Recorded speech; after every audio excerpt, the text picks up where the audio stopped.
Baik sekali perbuatanmu itu, hai hamba yang baik dan setia. Bapak Ibu saudara-saudari yang saya kasihi, pada umumnya orang akan senang sekali melihat orang yang rajin bekerja, yang tekun, ulet, punya komitmen, bertanggung jawab, setia dalam pekerjaan. Kalau punya karyawan yang demikian pasti menyenangkan.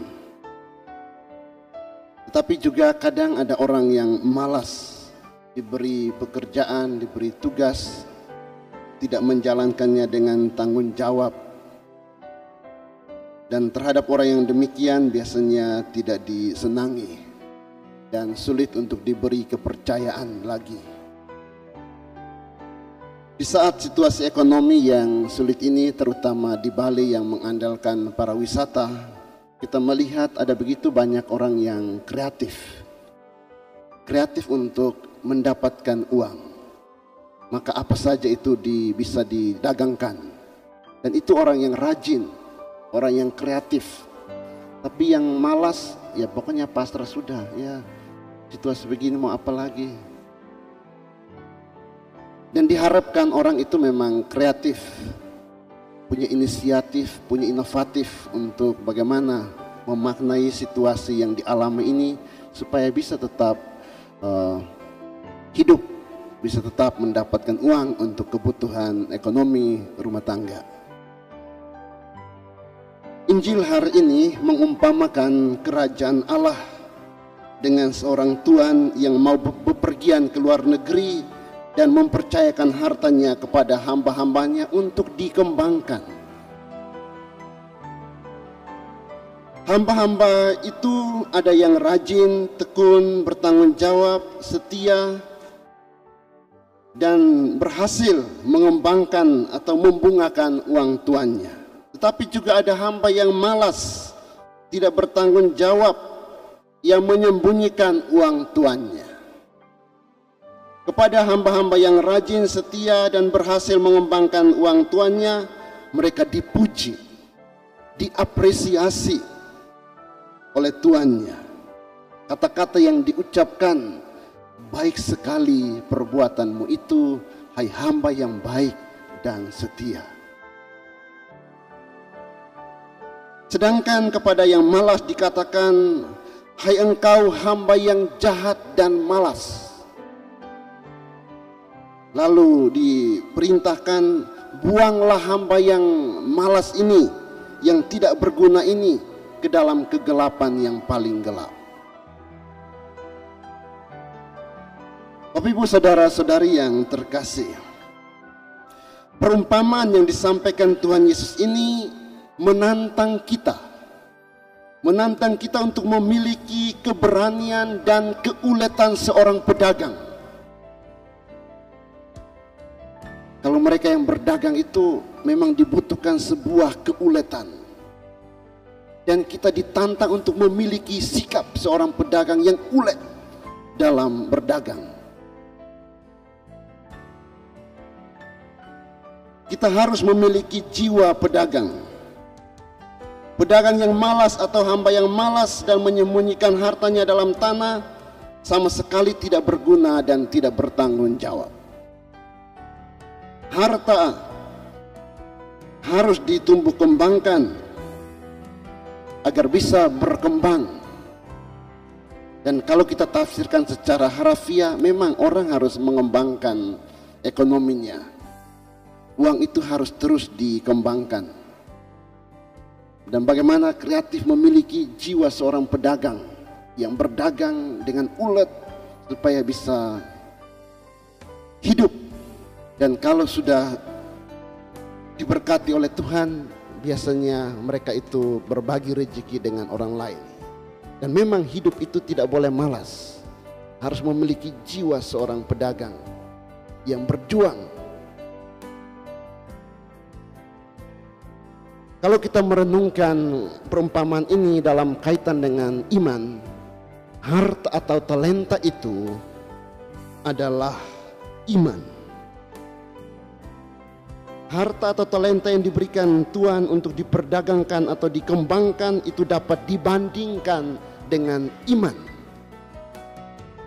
Maksudnya bukan supaya iman itu diperdagangkan, tetapi agar orang berani mengambil risiko dan ulet dalam mengembangkan imannya, agar menjadi kaya dalam iman, jangan miskin dalam iman. Maka di sini dibutuhkan sebuah keuletan. Kita tahu bahwa iman itu dianugerahkan oleh Tuhan kepada kita, dan itu tidak boleh didiamkan, tidak boleh disembunyikan, tetapi harus ditumbuh kembangkan. Orang yang tidak mengembangkan imannya, itu dalam bahasa saya itu saya sebut sebagai orang yang memiliki iman napas nikmat. Dan janganlah menjadi orang Katolik yang Katolik napas nikmat. Napas nikmat itu maksudnya Natal, Paskah, nikah, mati. Nah, itu kan. Natal baru muncul di gereja, Paskah baru muncul di gereja, nikah baru muncul di gereja, nanti tunggu mati lagi baru muncul di gereja, diminta dikuburkan. Dan banyak orang Katolik memiliki iman napas itu, atau Katolik napas nikmat itu. Jadilah orang Katolik yang selalu terlibat aktif dalam kehidupan menggereja, dan demikian iman itu bertumbuh dan dihayati. Iman harus ditumbuh kembangkan, jangan memiliki iman yang mati, yang tidak berkembang, yang disembunyikan. Dan mereka ini dikatakan malas dan jahat. Tuhan mengatakan bahwa orang-orang demikian pantas untuk dibuang ke dalam kegelapan. Saudara-saudari yang terkasih, Tuhan Yesus memanggil kita untuk mengembangkan iman yang dianugerahkan kepada kita.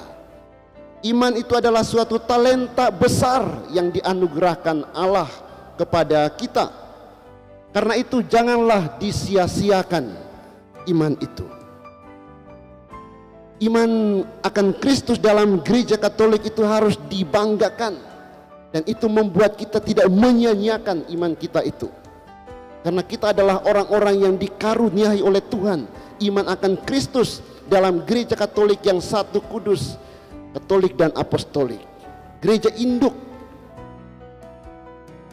Dan inilah iman yang kita terima cuma-cuma dari Allah, maka hendaknya ditumbuh kembangkan, diperjuangkan, diupayakan agar iman itu boleh bertumbuh menjadi kaya dalam iman dan berbuah berlipat ganda. Dengan demikian Tuhan Yesus akan gembira dan berkata kepada kita semua, baik sekali perbuatanmu itu, hai anak-anakku yang baik dan setia. Kata-kata yang indah yang dikatakan oleh Tuhan kepada kita, kalau kita menumbuh kembangkan iman kita itu agar bisa bertumbuh berbuah dalam kehidupan kita berlipat ganda.